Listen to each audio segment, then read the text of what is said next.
Let all mortal flesh keep silence, and with fear and trembling stand.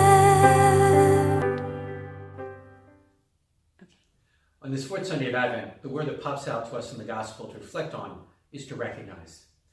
This weekend, we heard the beautiful story of the visitation. How Mary finds out after the angel Gabriel visits her to tell her she'll be the mother of God. And what does she do? She, in haste, goes to her cousin Elizabeth, who is also part of God's saving plan through her son John the Baptist.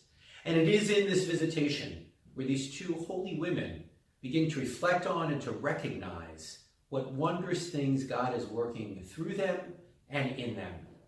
You know, with Christmas only being a few short days away, recognizing is important for us. It's so easy to get so caught up in the hustle and bustle, all the activities, all the to-do lists, that we fail to recognize the presence of God working still in us and around us. Advent's a time we're supposed to wake up to that. But sadly, with all the stress and all the preparation, sometimes it's the hardest time for us to recognize the presence of God. And that's why the gospel we hear is so important, because Elizabeth and the Virgin Mary stand as a reminder never to miss the presence of God working in our lives. Never to miss God's power being manifested, even in small ways, like the love of family and friends, the beauty of the season, the simple change and power a simple gift to a stranger can have. We are surrounded by all these reminders of the holiday season, and it's so easy sometimes to miss what they're there to represent.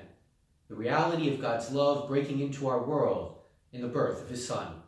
And the visitation on this fourth Sunday of Advent is a reminder not to fail to recognize, not to overlook, not to miss out on God's presence still alive and well in our world and in our hearts.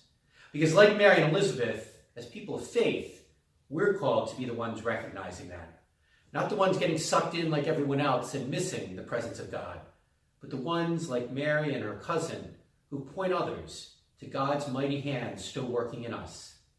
On these last few days of Advent, let's make sure we're not too busy doing that we fail to take time to recognize the presence of God working in us.